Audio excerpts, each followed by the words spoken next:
You are listening to I'll Follow You, a podcast about creative process and what really goes on behind the scenes of an artistic life. My name is Terry Felus, and I love talking to musicians, writers, visual artists, and other brilliant thinkers about their working methods, obsessions, and pet projects. Guess what?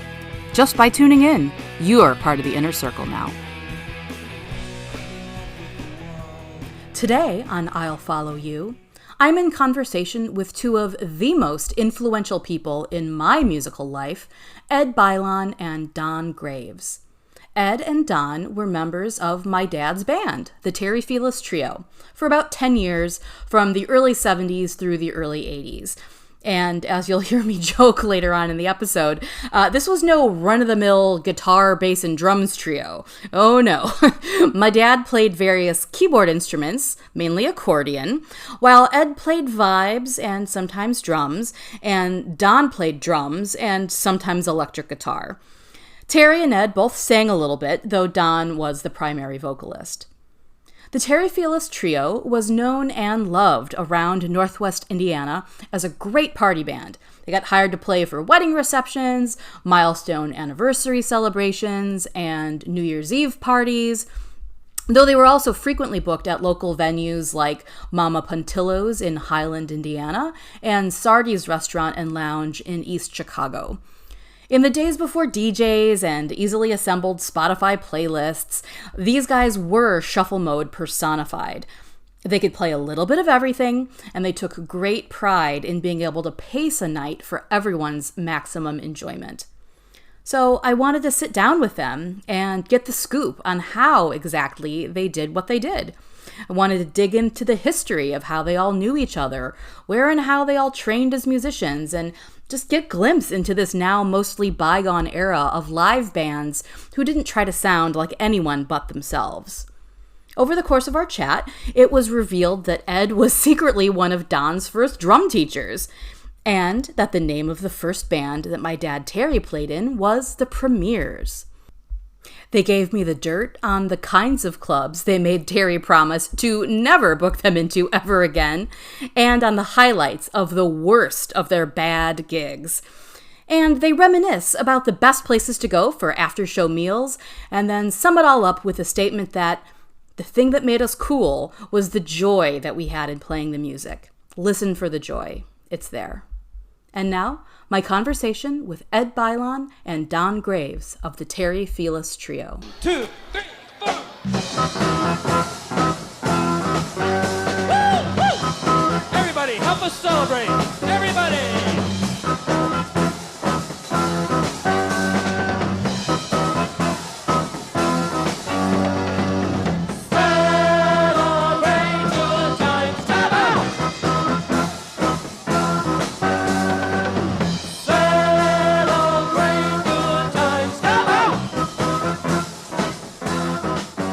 Right, so these are the inimitable core members of my dad's former band, the Terry Felus Trio.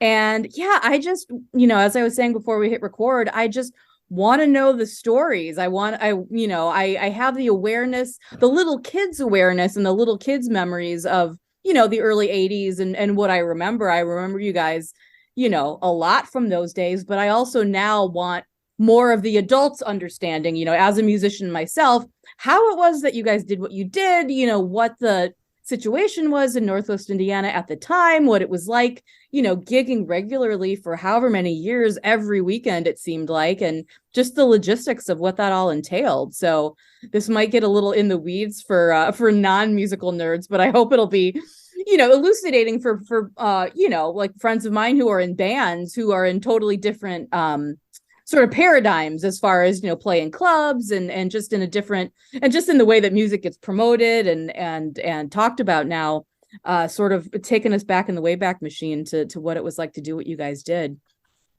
So to start off, why don't you guys introduce yourselves and just sort of talk about who you are and what you played and where you're coming to us from today in the present moment. Well, we're going to do this alphabetically. Then Ed should go first, I guess. I can do that. Geez, Ed Bialon, born in Northwest Indiana.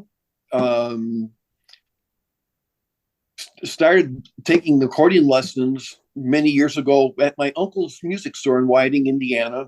Started off on accordion, although my dad was a drummer. I used to play on his drum set when I was a little kid. Started taking drum lessons at Morton High School during a summer school during my sophomore year with John Melton, and joined the high school band that following year at Gavitt, and was in the music program there. Went to Vanderbilt College of Music for 1 year between 1965 and 66. I met Haskell Hart. I had his drum book. In fact, I still have his Haskell Hart drum method book, and he's got it signed for me. And he signed my NARD, National Association of Rudimental Drummers. He was my sponsor, and I got that little thing from Ludwig Drum Company. And you know what the thing was? Here I was expecting to see some young guy, because that's what I saw on the cover or inside cover of the instruction drum book. And he was like 88, 89 years old, could barely hold a drumstick. It was interesting. And then I started to take lessons at DePaul University up in Chicago with Bob Tillis, and he was a clinician with Ludwig Drum Company. And I started to do vibes at that time. And this was in 65, 66, and continued taking lessons with him. I transferred to Indiana University, went down to Bloomington back in 69. I was at Northwest campus between 66 and 69. And got my bachelor's degree. I graduated in the class of 72, although I finished my degree in December of 71. And got a teaching gig in Hammond public school systems in 72 to 77. Left teaching because there was no money in it. It still isn't, I guess. Started playing with Terry, I think it was probably 73, 74. I'm thinking 74, maybe 75. And up until the time that I left in 85. And it was the greatest time of my life playing in the band. It was like Saturday night was band night. And I just looked forward to being in the band and playing music. When I moved to California, I kind of gave it all up. I decided to devote myself to my job rather than split my time between music and a day job. Did I miss it? Yeah, I almost thought about joining or going to Disneyland and being in one of the many bands that they had, they had a marching band or Western band or whatever. And because I knew guys that worked there. But I never did. I pulled out the drums and the vibes a couple times in the last 38 years. But I really never got back into it. So something that I missed, but also I had a big change in my life when I moved, just before I moved, and it kind of took the wind out of me for playing. I told Terry that when I decided to leave Indiana for California, and I really was upset when I left, especially because of the band and Terry, because Terry was my best man at my wedding number 2, and I was his best man for his only wedding, and so it was a difficult time when I left. So. Yeah, I know he missed you a ton. And again, like as a little kid, I always got excited when you would call because my dad was so thrilled, and just to hear him laugh and talk to you on the phone. And when I heard the telltale, "You piece of shit," I knew that that's like, how we would do it. You call him up and "You piece of shit." And I knew that he was going to be on the phone and was going to be having the time of his life, laughing and telling stories. So, yeah, that was it. Yeah, that was our introduction. Well, yeah, I want to talk more about how you guys all met and how the band started and everything, but we'll have Don go ahead and introduce himself and give a little Okay. background. Well, I'm Don Graves. I was born in Hammond, Indiana, right next to Chicago, and grew up there. My family has kind of a musical background, particularly on my mom's side. My grandfather, who died before I was born, but he was a choir director in his church and instrumentalist. He played keyboards and pipe organ and stuff like that. He was a composer too. He did some choral compositions and instrumental composition as well. And it filtered down to the next generation. My uncle was a trombonist and he played with the Northwest Indiana. I don't know if it was the symphony or something like that. Might have been. But it must have hit me too, because when I started going to school, they did kind of aptitude tests for different skills. And they found out that I was able to keep a beat. And my dad took that and ran with it and signed me up for drum lessons at Judy's Music Studio at 5235 State Line Avenue in Hammond, Indiana. I went through Judy's music too. My early years playing piano, they were still there, and I still got a couple years with Mrs. Wilson, who like your drum instructor Ed was about a billion years old when I had her. So I think Terry taught there.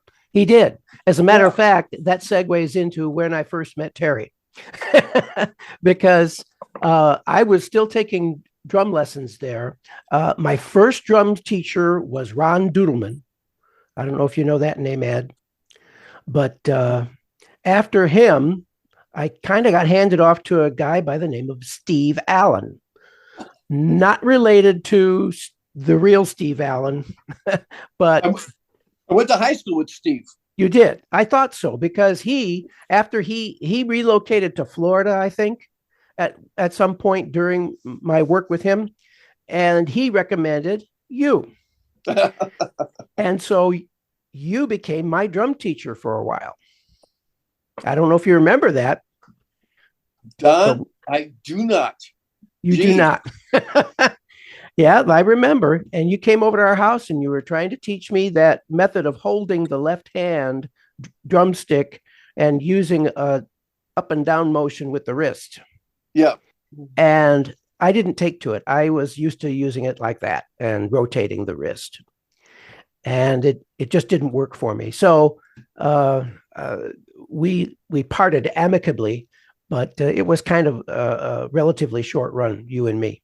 Because what's the age difference? Like, what's the age difference that would have been that Ed would have been teaching while you were still learning? Well, I was born in 55. 47 for me. Okay, so there's a little, 8 years. Yeah, a little bit of difference. Yeah. But anyway, we got a little ahead of ourselves, because before I met Ed, I had come across Terry at Judy's Music. And it must have been 67 or thereabouts, maybe even earlier, maybe even 66, because I started taking lessons, I think, in 64 or early 65. And Judy's Music had a very large area in back of the main store.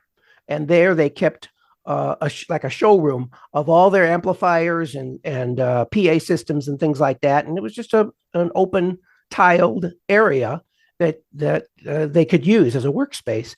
And the drum studios were beyond that floor space. So you had to cut through this open area with amplifiers on all sides to get to the back drum studios where I was taking my lessons. And one day I was going through the regular path to get through, and there were a bunch of people there, chairs set up, kids sitting on the chair. Everybody had an accordion in their lap, and there was Terry in front directing this accordion band. Oh my God, I love it. Yeah. And I never said a word to him because I didn't know him, and he was busy working with the kids. But I sure noticed him, and he had an aura of intensity about him. To put it mildly. Yeah. And I just remember thinking, well, there's a guy I wouldn't want to get mad at me. Because he could really be intense. And I just remember that image for years afterwards, because we did not officially cross paths until I got in with Ben Santori, and then Ben asked Terry to come in as his keyboard to replace Ellen, which was his wife at the time and keyboard player.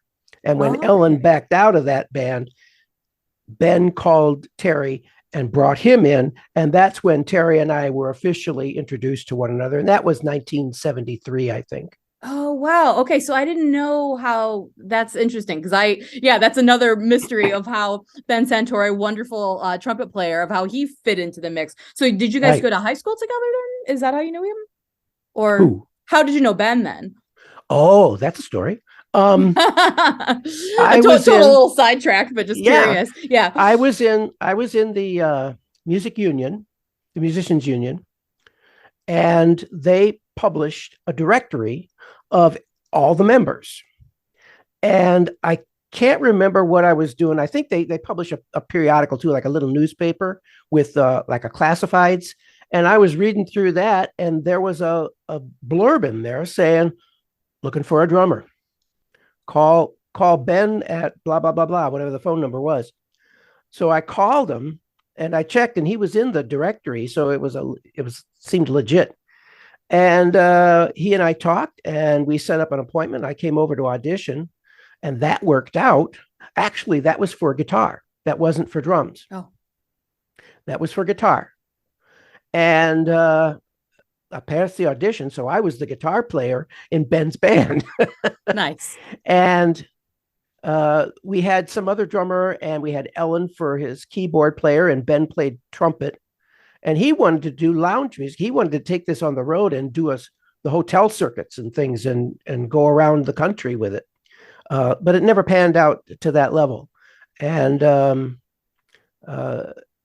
Ellen eventually backed out of the band. She didn't want to do it anymore. And that's when Ben got a hold of Terry. And Terry and Ben go back a ways too, but I'm not sure how that works. You'd have to talk to Ben. Yeah. But yeah. Terry came in, and that's how I got officially introduced to Terry in 1973.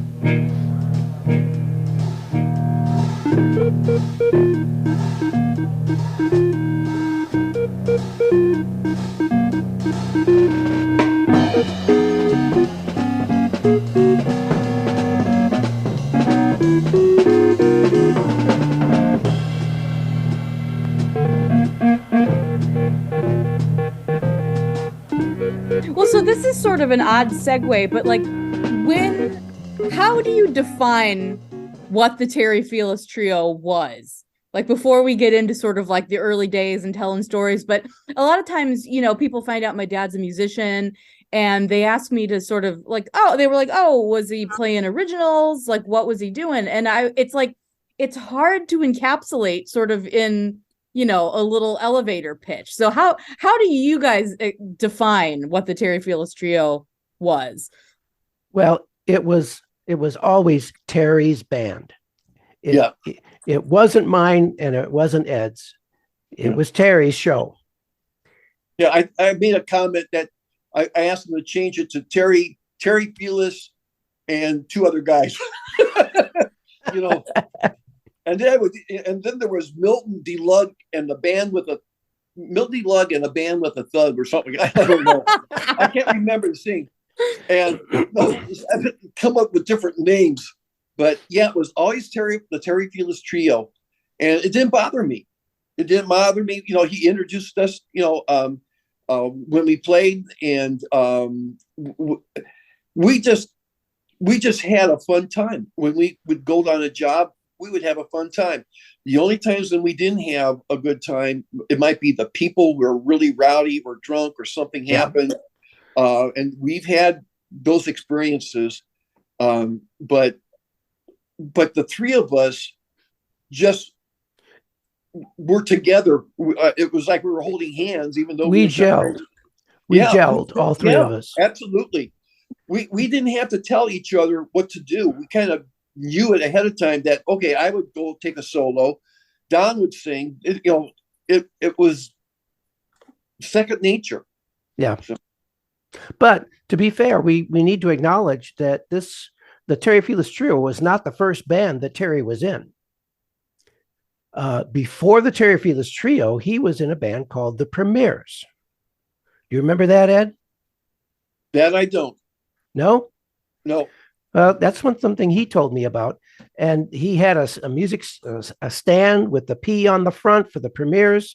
And I don't know what the instrumentation was, but it was very similar to the Terry Felus Trio, but not vibraphone, certainly. But he had a trumpet and a drummer. In fact, the drummer that he had was a very close friend of his too, Rick. I can't remember his last name, but he passed away suddenly. Is that what you thought? Rick Minarski? He had a brother? Rick Minarski? Yeah, he played saxophone, I think.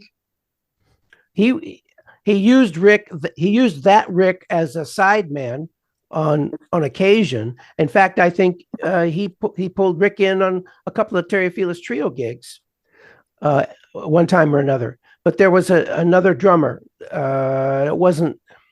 I wanted to say it was Rick, but I might have been confusing him with that sax guy. But are you also thinking about Tommy Soroviak? No, Tommy came later.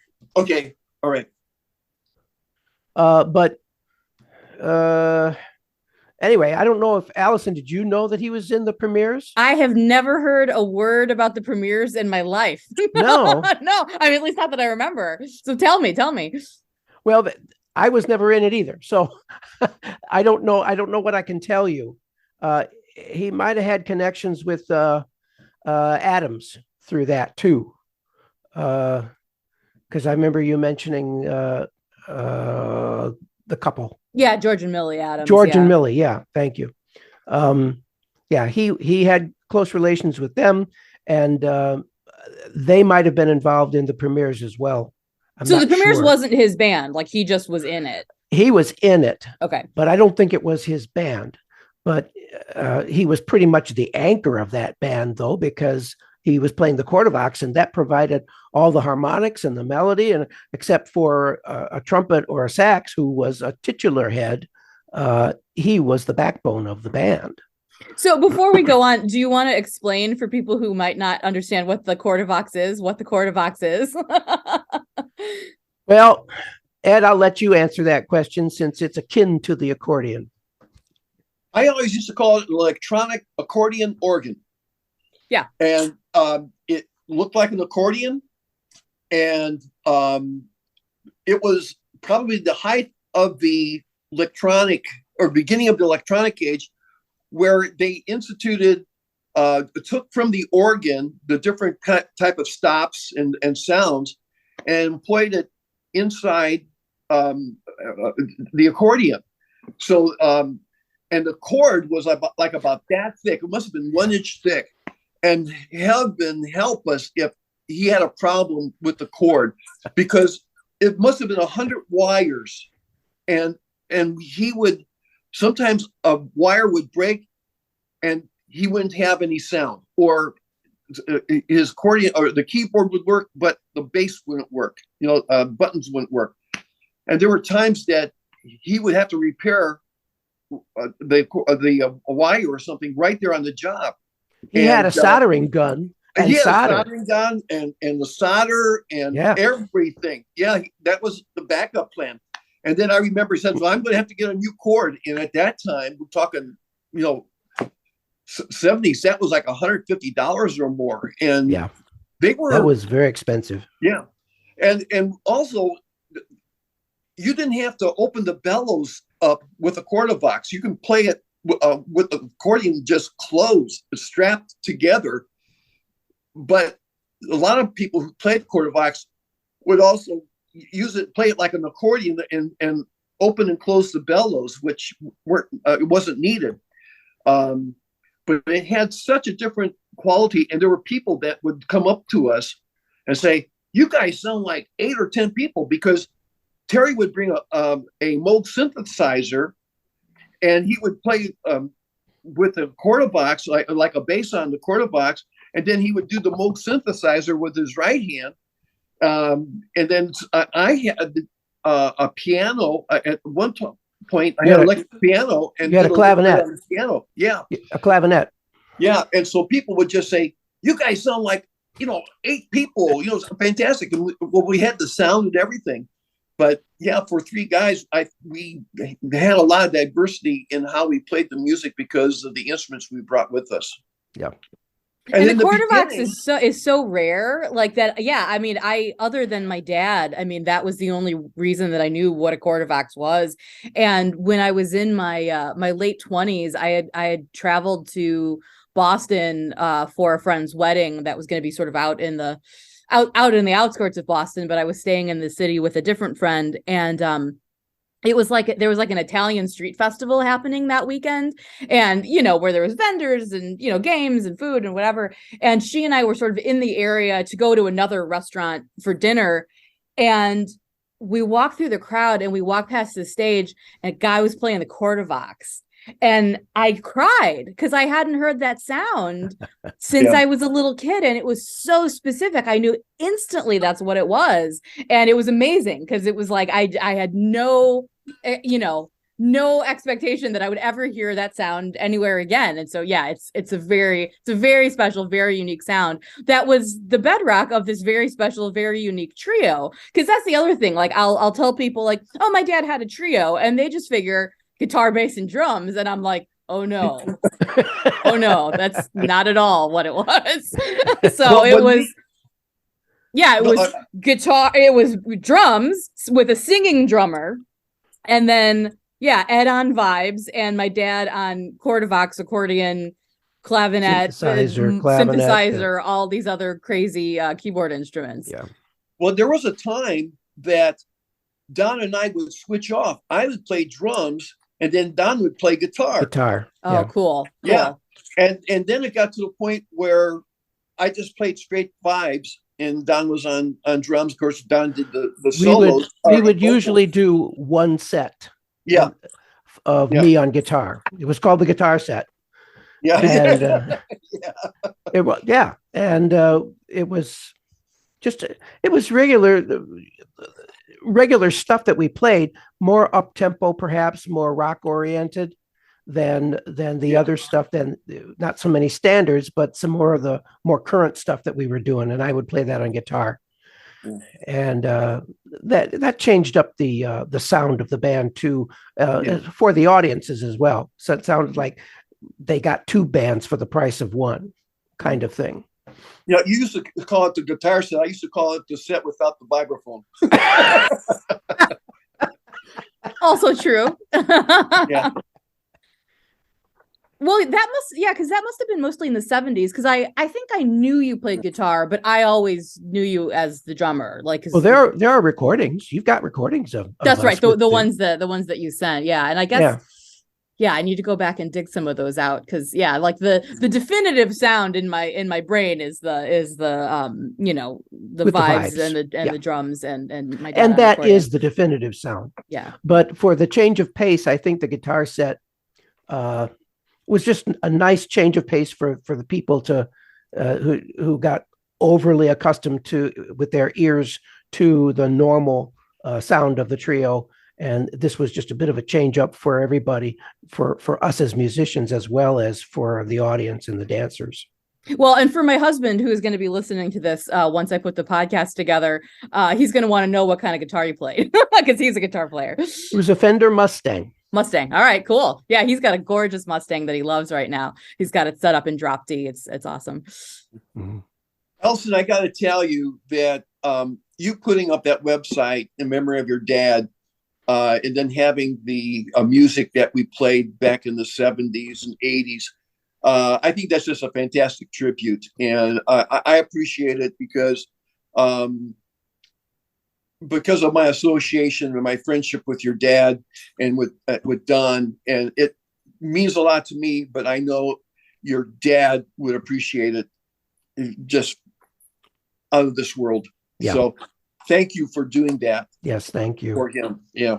Well, thank you guys. I mean, and Don, thank you for sending like all the recordings that you sent. I mean, because in the years that my dad was ill and in the hospital and just the house had sort of fallen into disarray, and then we sold it and blah, blah, blah, that it was hard for me to put my hands on a lot of his recordings. So being able to use what you had in your own archives was really important. And, one of the things, after my dad passed it's just been 10 years now. It was in late 2012 that, I had these grand ambitions of like, I wanted to put together a show where everyone would come together and like play the old songs and whatever. And it's just like, I live in Chicago and everyone else is scattered to the winds and all other, Ed, you've been in California for a million years. And so it just didn't happen. But then I sort of realized after a period of time that I was like, what we really want is to just hear my dad play a gig again and hear these bands play a gig again. And so that was kind of the inspiration for getting those together, where being able to actually revisit, the band in its full glory. So it was a real pleasure to put that together. And you still can with those recordings, you can still enjoy it. In fact, Ben Santori relayed to us once that he ended up relocating to Wisconsin. Okay. And he told us sometime later, after we circled back with him, that one New Year's Eve, he and his wife had no place to go. So they stayed home and they put in a cassette of the Terry Felus Trio, and they danced all night on New Year's Eve to that music. And that was special. I thought that was really charming. Yeah. That they did that. And I've been doing that the past few years. I mean, like on New Year's Eve, I will post that link on social media. And for people who never even knew my dad, they just think it's the coolest thing. Like my friend David, who's a photographer in Mississippi, he was like, oh my gosh, of course I want to spend New Year's Eve in 1982. This is phenomenal. Got very excited about it, So let's talk about New Year's gigs and the kind of gigs that you guys would play, because that's the other special thing about the Terry Felus Trio. As I describe it to people, it wasn't ever original music. My dad wasn't a songwriter, and that wasn't the thing. It was that it was quote unquote covers, but you were a dance band, you were a party band, and so. Right. Yeah, talk to me a little bit about building the set list and the kind of stuff you would play and how you would pace the night and how an anniversary show might differ from a New Year's Eve show, might differ from, like you were saying, a St. Patrick's weekend show or something. Well, I guess I'll go first on this. Terry, of course, it was Terry's band, so of course Terry called up the songs, and a lot of thought had to go into it too, because you had to kind of read the crowd and gauge, okay, what's the demographic of this crowd? What are they going to respond to? What are they not going to respond to? And the set was just constructed with that parameter in mind as kind of the guiding force. And generally, he did a good job of calling up the right note, the right song at the right time, and pacing the set appropriately so that people could build up to something fast, play it fast, then bring it down a notch or two, and then bring it back up again. And he was really masterful at doing that. Sometimes he drew a blank, and I could see it. He was he was spinning and nothing was coming out, and he did not know what to play next. So I'd call out a suggestion to him. He'd go, yeah, let's do that. And it worked out. We did okay with setting it up. It was a lot of fun, and it was very spontaneous putting together the sets. Sometimes we got into a groove, and we knew if we played this song, we knew the next song was going to be what the next song was going to be. And we sort of had little mini sets of program material that we knew this is the order that we're going to play this, because we had been so successful in the past of building that arc of bringing up the level of intensity and then bringing it back down again. And then we would do that again. Let's do that again with another set of songs.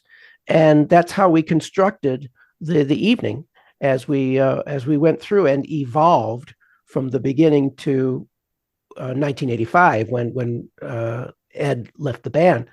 But during that 10, 12-year period, if you hear the recordings at the beginning in 1974 or 75, there's a lot of we don't know what we're doing.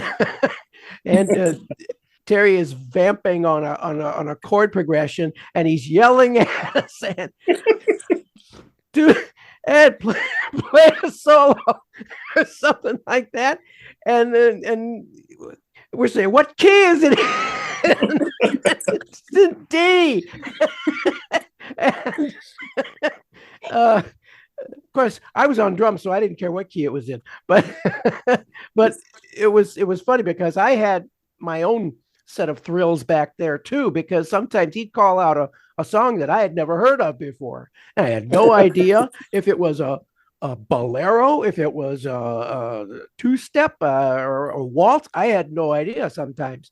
But that just took some time to get used to. And eventually I got to know his set of songs in his mind and how he wanted to have them presented to the audiences. Yeah, I agree with you. I remember there were so many things that went through my head as far as enjoyable New Year's Eve jobs. And one we played, it was a group, and I think it was like in Maryville or something like that. Very nice. In fact, I think it was a church-sponsored activity. The people were so nice. I don't think there was any booze. If there was, it was maybe wine.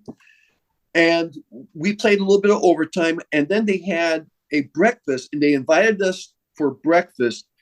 And it was just such a pleasurable job because the people were so nice. We've had other jobs, and I think it was another New Year's Eve job. Sometimes we were right on the dance floor, and there was no room. They didn't give us any room to set up, and people would hit the speaker column. And there was one job, I was literally catching the speaker column so it wouldn't fall over.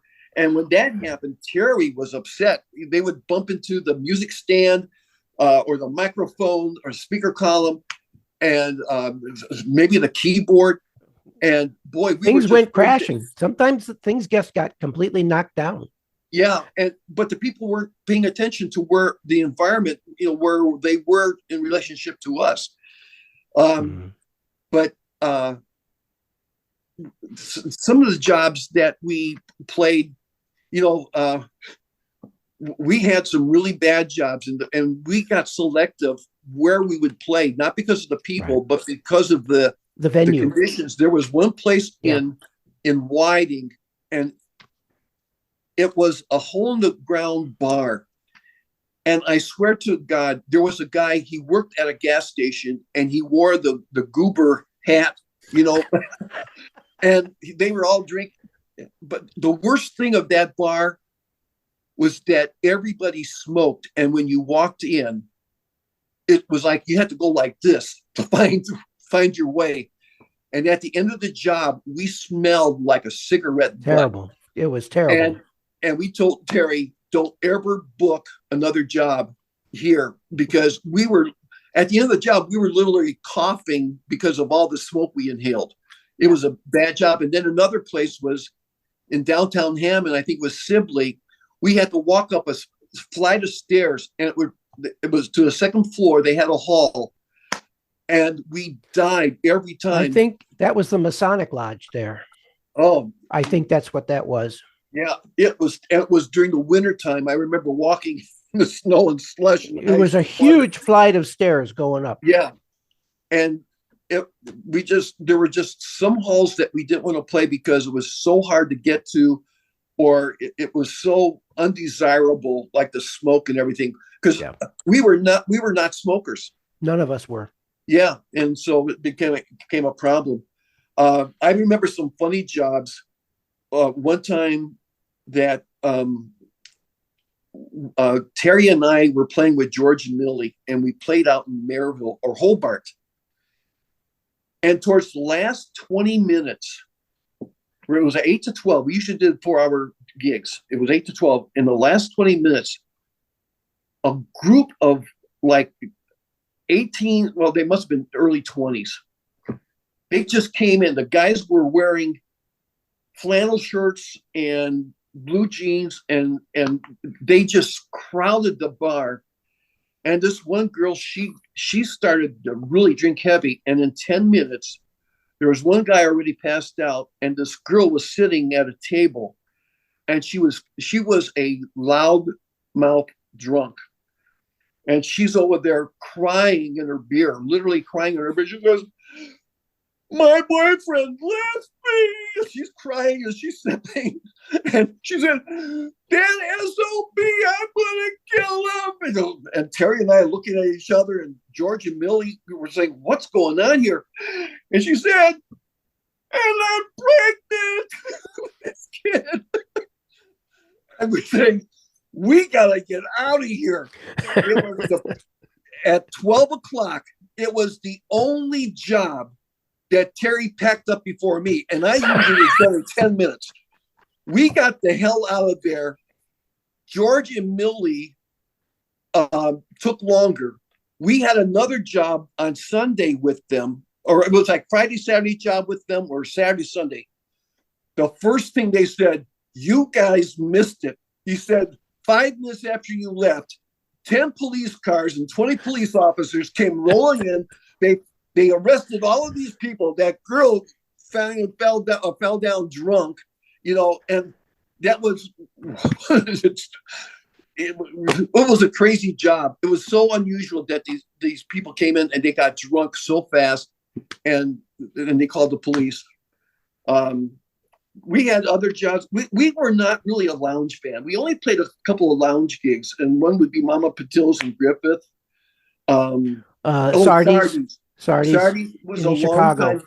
Yeah, we would do a month at Sarti's, and Sarti's was real nice. Reno and then Susie was the waitress. They were both very nice people. And they were very accommodating to the band too. They set up the stage and lighting and everything, and helped us with putting up the PA system and everything. The nice thing about the lounge jobs was that you didn't have to set up and tear down every night. You set up once, and then all you had to do, you did that on a Friday, and you played Friday night, and then you left, and then you could just walk in on Saturday fresh and play on Saturday night without having to exert yourself. And if it was for several weeks in a row, you could just leave all the equipment there all week and then just come back in on the next Friday night and play again. Those were nice setups. Yeah, but the bulk of our jobs were basically weddings. Yeah, and followed by parties. We did the St. Patrick's Day, and OLPH. Our Lady of Perpetual Help. And one of our most unfortunate jobs was played there too. I think it was in 1975, New Year's Eve. We played at OLPH, and a guy collapsed right in the middle of Saturday in the Park. And I think he passed away. Oh my God. It was, needless to say, everybody just stopped. Everything was brought to a complete halt. The whole group of people knelt, and we all prayed the Lord's Prayer for him and for his wife, who was right there experiencing this with her husband. And of course, they had paramedics come in and take him out. But the party just broke up very early that night. And that was a kind of a harrowing experience for us too. That was a bad gig, if you want to call it. Yeah. that. There was one job that it was a student at Lake Central that Terry knew, and he was my paper boy, and his sister was getting married, and it was over there by Lake Central in Dyer, and we were doing the circle dance, throwing the bouquet and everything else. Well, as the bride was throwing the bouquet, two guys got into a fight. And they squashed it, and they got back together. So here we go again. We're trying to bouquet. Then all hell broke loose. One guy was hitting on the other guy's wife and whatever. They got into a knockout fight. I mean, just a whole bunch of people got together and separated them and everything. The bride runs out of the hall. She's crying. The groom's running after her. The father runs, and kicks these people out. Words were said, and then the father came up to us and said, look, he said, I want you guys to stop playing. This is it. He said, these people just destroyed my little girl's wedding. He said, they don't deserve any more entertainment. You guys did a fantastic job, but that's it. And then Terry said, why don't we play till the end of the hour, and then we'll stop at 11 o'clock, and then let's see what happens. Well, and you know what song he played right after that kerfuffle? It was "Put a Little Love in Your Heart." Nice, nice. But anyway, we ended the job, and we're putting things away. And Terry usually plays music. He would bring his tape recorder and play some music, whatever. This guy comes up, and he was definitely had a twang when he spoke. And his son was with him, and the son was, I think, a little bit half drunk. And I'm going to imitate how he sounded. He said, I think you guys are the worst band I ever did hear. Son, what do you say about that? Yeah, Daddy, they're the worst band. You guys are so bad. You didn't even play Elvis. You didn't play one Elvis song. He said, you played some polka. I wanted to hear Elvis. You never played Elvis, and we were going crazy. And he says, just the worst band. And Terry, I looked at Terry, and I knew this was upsetting Terry. So I stepped in and I said, sir, you are welcome to your opinion. I said, but I'm going to tell you something. We've been together for many, many years. You are the first person ever to come up to us and say that we are the worst band that they ever heard. I said, you're entitled to your opinion, but I'll tell you, you're the only one in years ever that ever said that to us. He said, well, I think you should get half of your money back. I think you should give all your money back. I said, well, we didn't know that this was going to happen. Neither did the father of the bride. He's the one that wanted us to end 45 minutes ago. But we continued to play. And then he called it quits at 11 o'clock. Well, he left. And then there was a girl that came up to us. And she said, don't listen to my uncle. Everybody thinks he's full of shit, and he's just super dumb. She said, you guys did a fantastic job, and I really enjoyed your music. And she left, and I told Terry, I said, whatever we do, somebody's got to be here on the bandstand while we put instruments away. We walk out to the car. I don't trust this guy, that he may take something or whatever. You don't know. I said, but this is kind of a weird situation. So that's what we did. Two guys would carry out the equipment while one guy stayed in, and we left early. But I felt sorry for the bride. And here I knew the bride's brother, he was my paper boy. And I think he was slightly embarrassed, about the whole situation. But those things happen. We've had fights at other weddings. Those things happen, especially the drinking and whatever. But yeah, we've had good jobs, we've had bad jobs. But the good jobs far outnumber the bad. Yeah. But you remember the bad ones. You remember the bad ones because you don't expect it to happen. So. Right. Yeah. Yeah, my husband and I like to joke about the fact that, like, everyone, people who aren't musicians, when they find out that you're a musician, they're like, "Oh, that's so cool, you're a musician." Like, "Oh, how glamorous." And it's kind of like, unless you're Sting or Bono, there's no glamour in it. You're the hired help, basically. That's what we always say. And I'm sure you guys were privy to lots of behind the scenes weirdness, in that way, just kind of like being the ones on stage, but every different gig has got its own weird quirks and weird personalities, and depending on the venue you're in. Because that was the other thing that I am always amazed when I think back on, is that you guys weren't necessarily playing in clubs. Like Don said, you could leave your stuff if you were playing a club gig like at Sarti's, that you were booked for several nights in a row, but mostly you guys were just playing VFW halls and cafeterias and stuff. And so what was that like to have to, like, basically construct a venue out of whole cloth every time you played a gig? What was that like, having to load in and just then basically, you were the little traveling circus, that had to set up every time? We had a standard setup. Terry was always on my left, I was in the center, and Ed was always on my right. And we would look at the space that they gave us, and just plotted out exactly where we were going to go and where we were going to put things. The biggest concern was the PA system and where we were going to position the columns, so that we would get a good sound dispersal and minimize the feedback, that kind of stuff.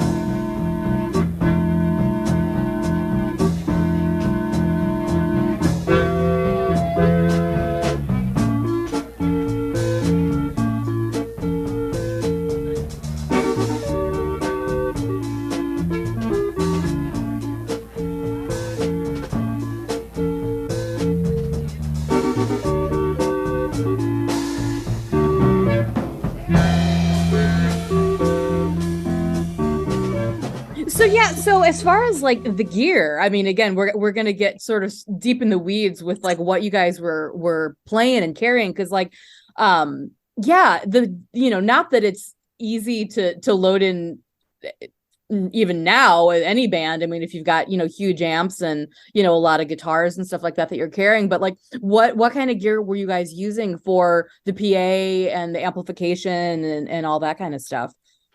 We had a Shure Vocal Master for our public address system, but that came in later. Actually, I think the first gig I played with Terry, he just plugged a microphone into one of the auxiliary inputs in his Cordovox, I think, but because that's all we had.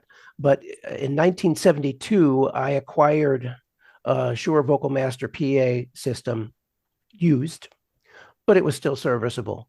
And we used that for many years until the two tall speaker columns, right?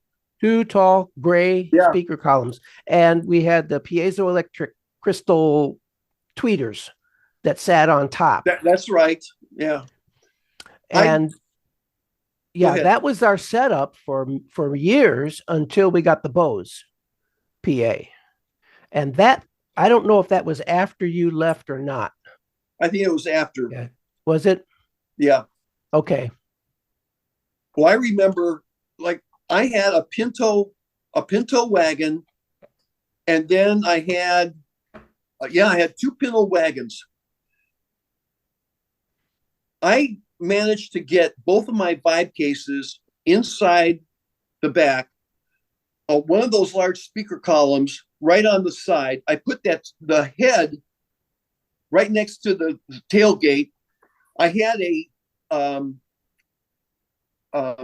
cart, a roll cart that I would sandwich in there, and I also had my vibe, the bars in a small case, and then I had another case with the music, and everything just fit. I mean, I had maybe a 1/4 inch plate. I just knew how to slide everything in. And I remember one time on the way home, we were maybe in South Chicago or something, and Don's car broke down. Terry was ahead of Don. I was behind Don. Don pulls over to the side of the road, and couldn't get your car started, so we put what we could in my car. I think you had the tom tom maybe in your lap, and and we went home, and Terry wondered what happened to us, and he found out later. And then I think the next day you went out, try to get the car towed or whatever. Yeah. But yeah, and Terry had that big van. He bought a big van, and sometimes we would all meet at Terry's house, load up the van, and then we would only take one vehicle, take that van. And he had a method for how he loaded that van too. Oh yeah, absolutely. Because he had a method for everything. Yeah. Because one of the other bigger pieces of equipment I remember buying was the Leslie speaker. Yeah. Yeah. I was going to mention about that. Yeah. Sometimes he would bring that speaker, and that was huge. That was huge and heavy to move. Yeah. But it sure gave a nice sound. Yeah. Oh, there's nothing like it. Like, that was classic sound. Yeah.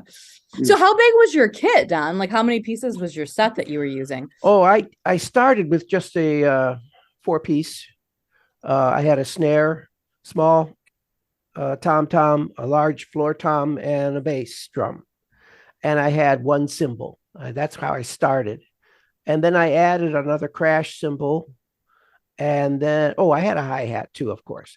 But I added a crash cymbal, and then somewhere along the lines, I got a set of rototoms. I think that may have been after you left, Ed.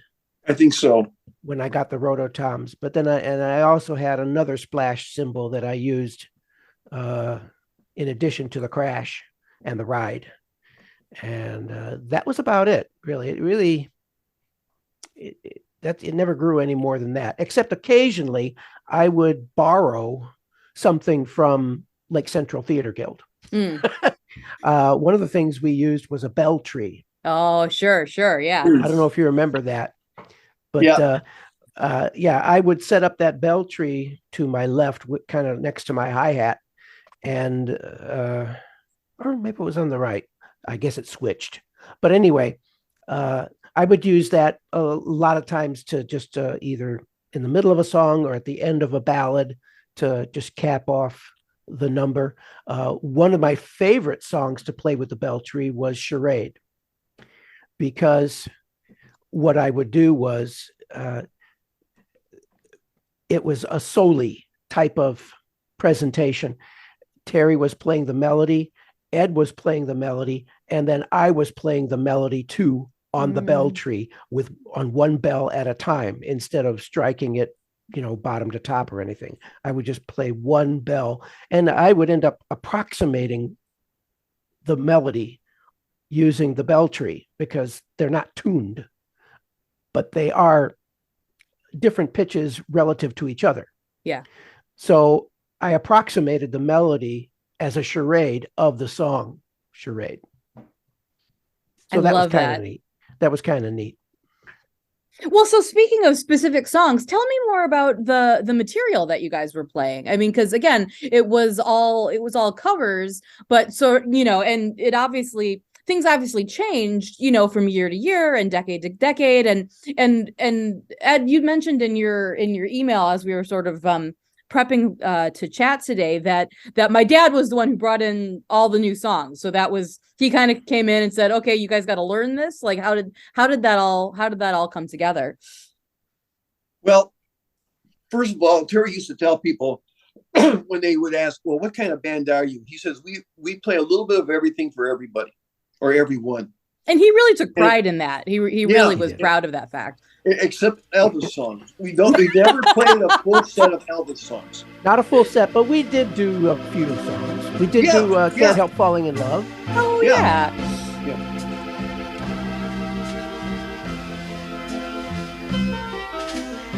Wise men say only fools rush in.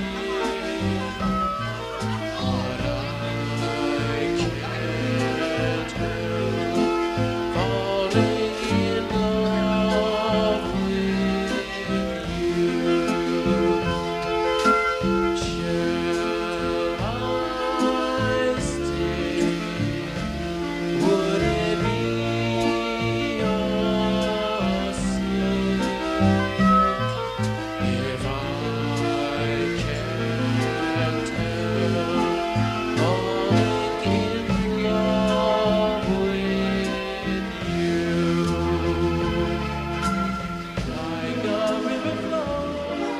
But when he would bring a song, we never really rehearsed it as such. I don't remember that many rehearsals. If we did, over 8 to 10 years, maybe a handful, Yeah. but we really didn't rehearse, have a separate rehearsal when we had a new song. Sometimes we would take it on the job, we would talk about and everything else. Terry would write out the music, and then we would do it. And if something happened, Terry knew what he wanted, and then he would cover, and then we would kind of go in. But it really wasn't a problem. We had our own style, and we basically, and Don said we gelled together, and we basically knew what was going to be happening. We had a good idea even before we started, what would be happening, and sometimes we would ad lib a little bit as far as what we would do with that song. But Well, I think too that it helped that all three of us had music degrees. oh yeah, And so we had a real solid foundation on not just repertoire, but on the theory behind the repertoire and how we could apply that theory to what we were doing currently.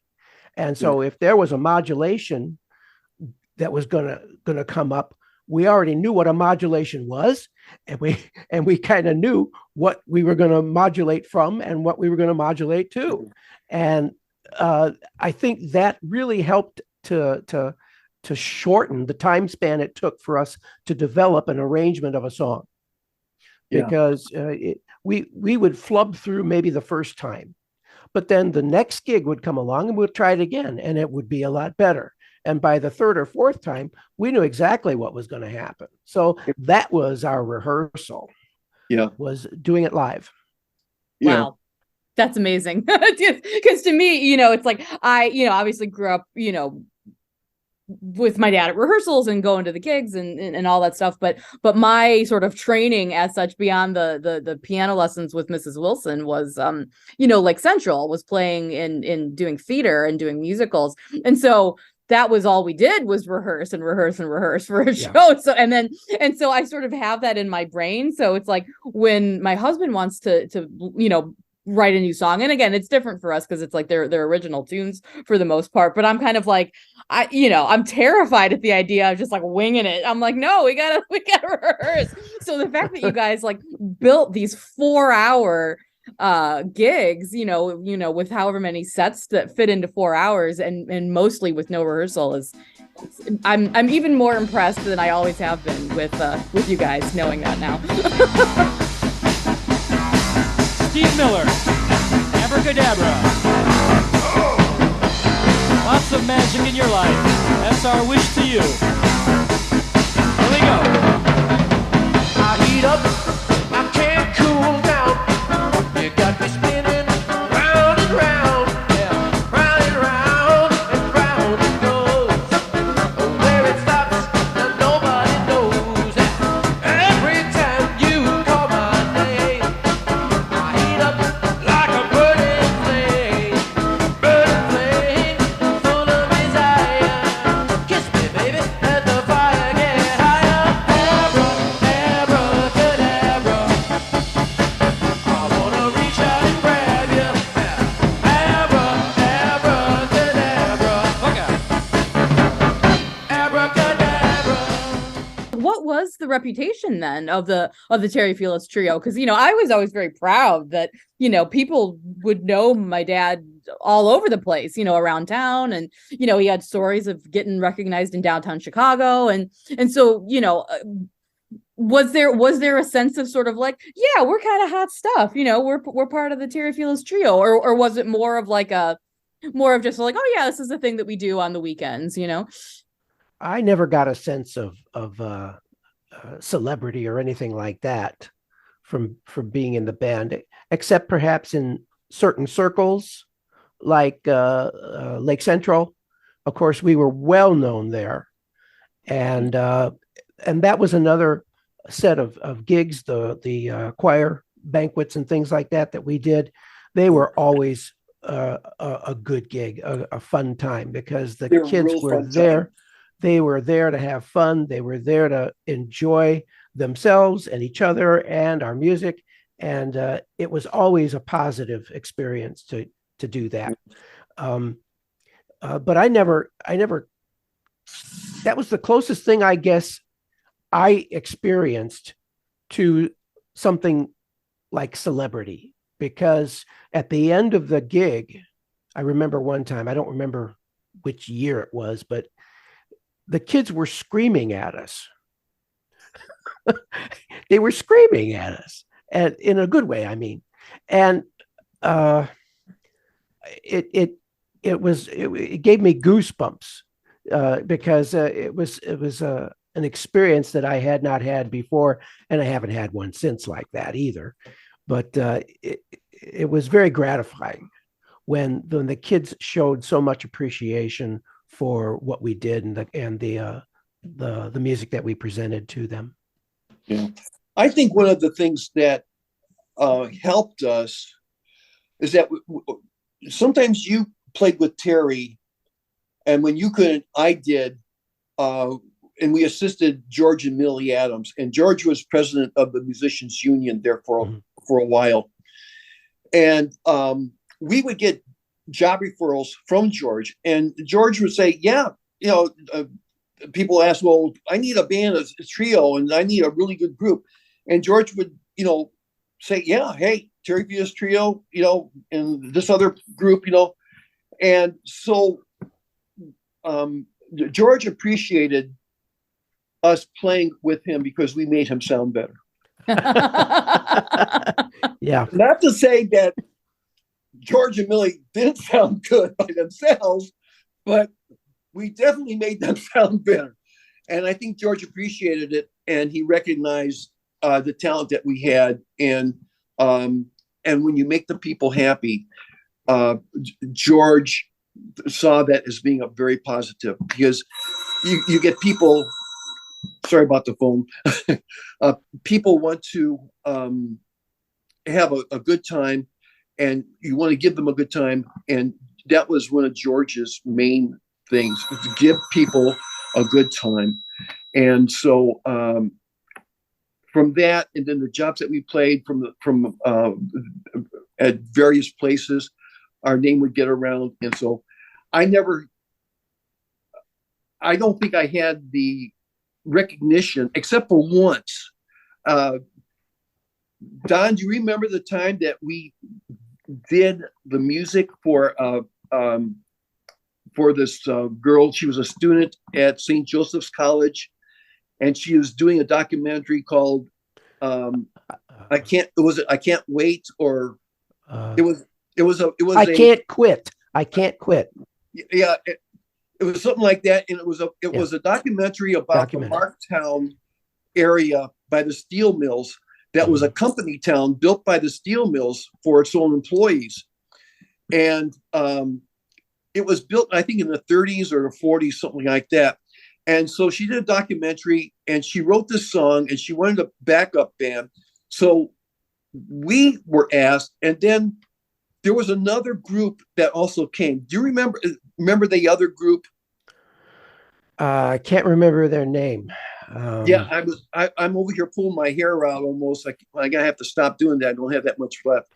I could check my address book, and I might be able to find a name for you in there. Yeah, from 40 years ago. Yeah, they were known for playing ethnic at the time that we would call it tamburitsi music. Yeah, they were Serbian or Greek, or they were more Eastern European, I think.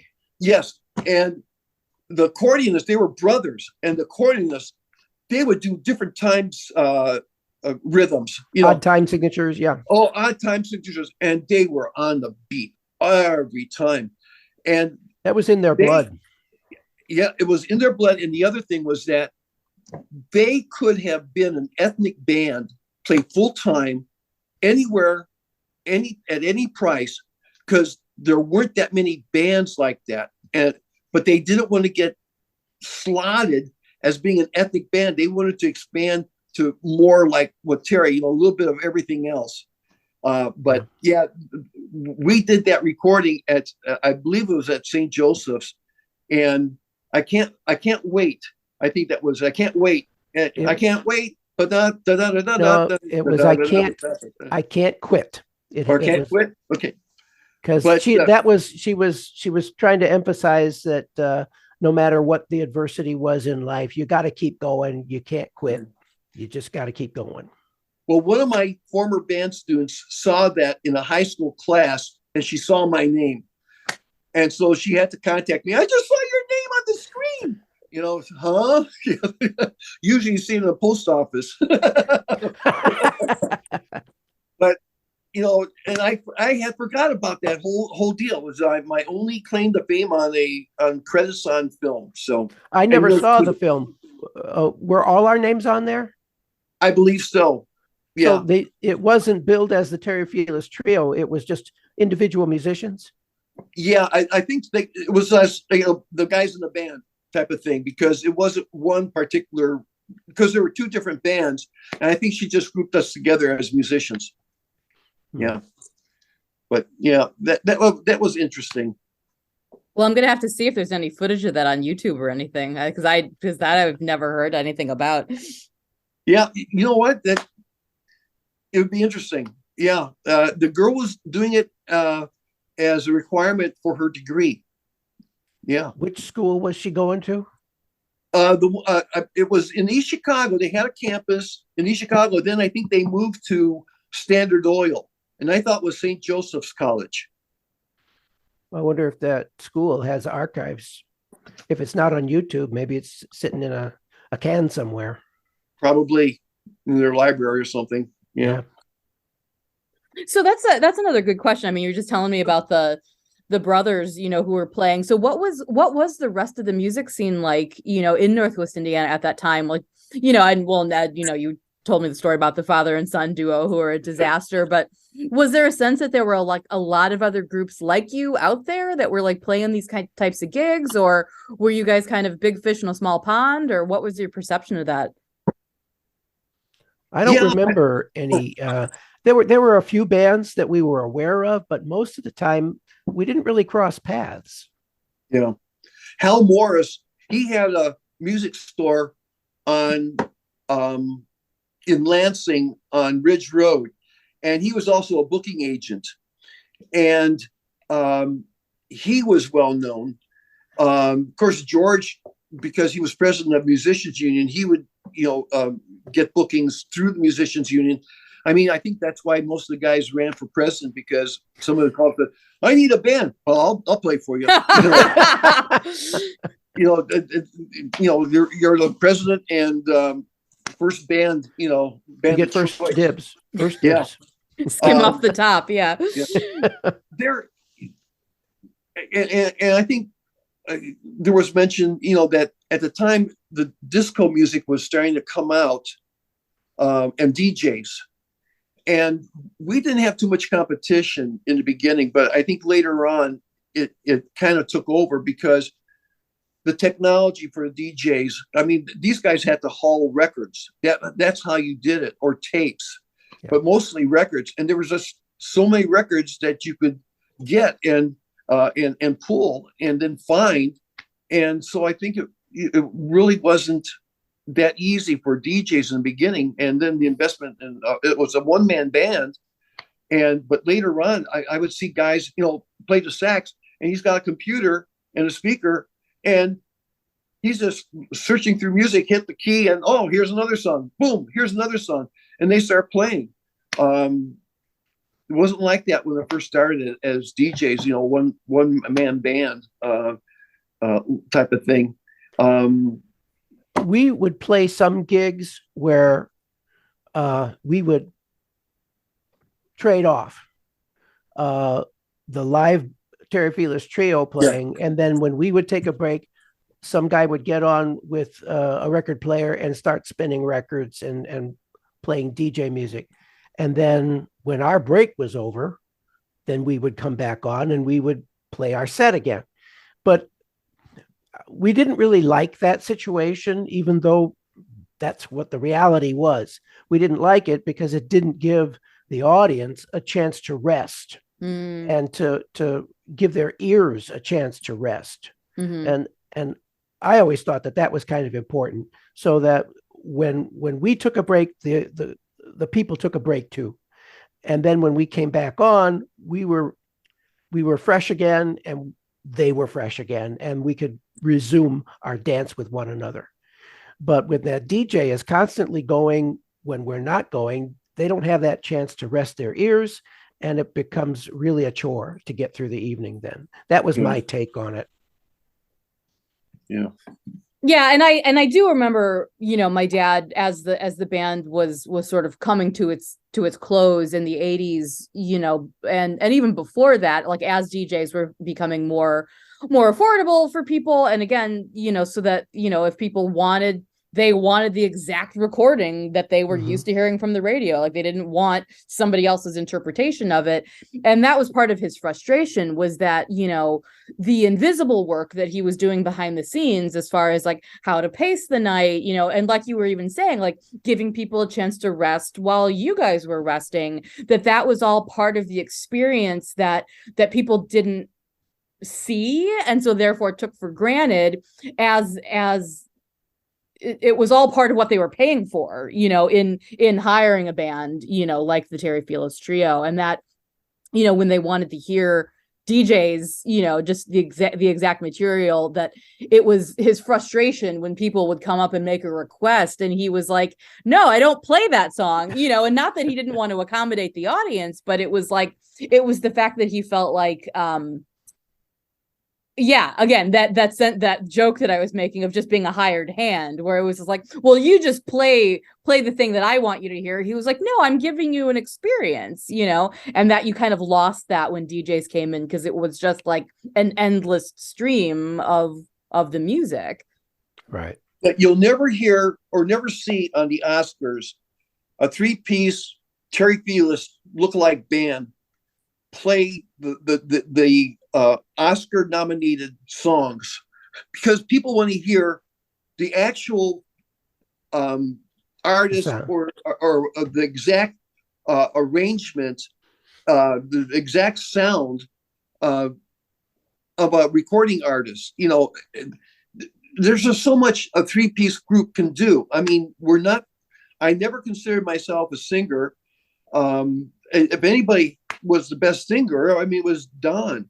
But I was backup, and I thought I had a good ear, but I didn't have the vocal cords or the experience or skills. So I was just surrounding, background. But people, they hear a song on TV, and it's almost like they want to hear the exact same rendition of in a lounge setting or whatever, and you just can't do that with 3 people sometimes. So no, but you try to give them alternatives. Yeah, people would come up to us and ask us, well, can you play this number here? And we'd say, well, no, but we can give you this one, which is very similar, or something like that. And usually people would be satisfied with that alternative. Yeah. Because again, except for the times when, people were drunk and they weren't getting their Elvis, it's like people are there to have a good time in general, right? I mean, so it's like, hopefully it was not, didn't feel adversarial, as far as like, no, we want a party. So if you're going to give us an alternative, like, we're happy to accept your viable alternative. Yeah. Well, so what have I forgotten? What questions have I not asked? What memories are coming to mind that you're like, oh, this was a big one for me, or so some sense of nostalgia that you guys miss about the band, or something that just lives in your heart that I haven't touched on? Well, I wanted to talk a little bit. We talked about the DJs. Yeah. And how their incursion into our market affected the viability of the band. But there were other considerations too, when the band started to close down. And one of them is Terry himself. Yeah. Got to a point, this was after your mom passed away, and he still had these kids at home. and he had to really devote his time to being a dad. Yeah. And I think that was more the driving factor for him to put the Quarterbox down than even the DJs. The DJs, yeah, they were going to be coming, and big deal. But the bigger deal was his family. Because you guys played a gig the night of my mom's funeral, right? That you had a contracted gig that you couldn't get out of, didn't, right? Wow, I don't remember that. Or maybe it wasn't that California. night, but it was like close to it. You know, What year did your mom pass? it was 87, May of 87. Okay, then Ed, you were already in California. Yeah, I was in California in February of '85. Okay. Yeah.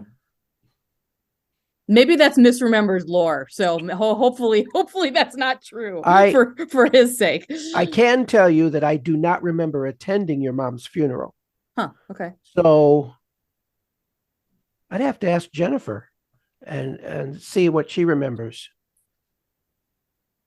Maybe I did go to the funeral. I don't remember. That's something that I just can't recall. But yeah, no, I mean, there was definitely, yeah, I did sing. I knew that was. I did sing at their wedding. Oh. Yeah. Along with my Uncle Tim, right? On guitar, right? Didn't he play at the wedding too? He played, but he played his piece and I played my piece. Okay. Yeah. Separately. What did you sing? Happy Man by Chicago. Oh, of course. Yeah. Yeah. And Ed, you were standing up in the pink shirt. Yeah. I made the comment that the only reason why I was best man is that I was the only one that would wear the pink shirts. The theme was very 70s pastel. So yeah. Oh God, yeah. My big thing about the band is like it was the band. Saturdays were band night, and even if it was a Friday or a Sunday, that was something that you had to do.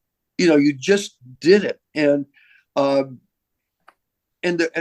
underlying feeling was that, well, I enjoy being there. I enjoy doing it, and so it meant a lot. But we would, we'd get the call, and we would be there an hour before to set up, and it usually took an hour after we were done. I would finish up packing up all my stuff in 15 minutes, carry it out, and Don and Terry were still talking and whatever. And there were sometimes I would say, "I'm hungry, guys. I don't think I could last. Let's hurry up." But it was an hour, and then Terry would play some music. And we said, "Listen to this." Okay, and then we would go to one of the restaurants that we enjoyed, and one was Big Wheel next to the Musicians Union on Indianapolis Boulevard. There was another place called the Embers, and I think it was on Torrance Boulevard, Torrance and 165th in Calumet City. There was a restaurant on 30, close to Indianapolis Boulevard. Might have been round the clock. I think you're right. Yeah, and those were our favorite restaurants. Sometimes we would stop at like White Castle was close. Those were the type of things that you had to have a special taste for, and weren't afraid of getting sick. I remember Tommy Throbiak eating like 6 hamburgers after a gig, and he was sick for like 2 days later. He had a Mama Puntillo revenge. He said, "I'll never eat another White Castle hamburger again." I said, "Well, better date you ate it after the job than before the job." But yeah, and that was our thing, and we just enjoyed the music. We enjoyed the people. And we enjoyed each other too. And it was a special time, in our lives, that we were able to do that type of thing. And, after I left, and you're saying that, Terry had to focus more on his family, especially after Sharon dying. For me to leave Indiana that was a major decision. I could not stay in Indiana any longer because of personal things, and I had to get away. And I had a job that I got working for a Thrall car in Chicago Heights. I worked out in the snow, in the sleet, in the rain. I came down with strep throat. I almost was in the hospital, and at the beginning of that, I got a call from McDonnell Douglas to come up for a job interview. I landed with a temperature. I went to the doctor, and he gave me a penicillin, which actually fed the bacteria. And I came home. I was so sick. I landed with the airplane. My ears were ready to explode. I couldn't speak, had pink eye, and I got the job. The next day, he called me up and got the job. I said, I'm taking the job. And I never looked back. I always appreciated coming out to California. I missed my family. I missed the band, missed Terry. Terry and I went through a lot together. You know, we were asshole buddies, really. In school, you know, we Sundays, you know, go on the motorcycle when I had it there the first year, go get something to eat and go to each other's room, you know, and especially his room. He had the records and we would listen. He would cook hot dogs and he would lock the door, you know, so nobody else would smell the hot dogs. And he would split the hot dogs and put cheese in there. And then we would go to the corner deli and we'd get baked beans or potato salad and we'd have a meal. We were living like kings, you know. Oh, he loved those days. Yeah. It was just so memorable. And then Terry, you know, I did my student teaching at Lake Central in the fall of '71. And then Terry also did his student teaching at Lake Central. And we would compare notes and everything. And it was just a fun time, you know.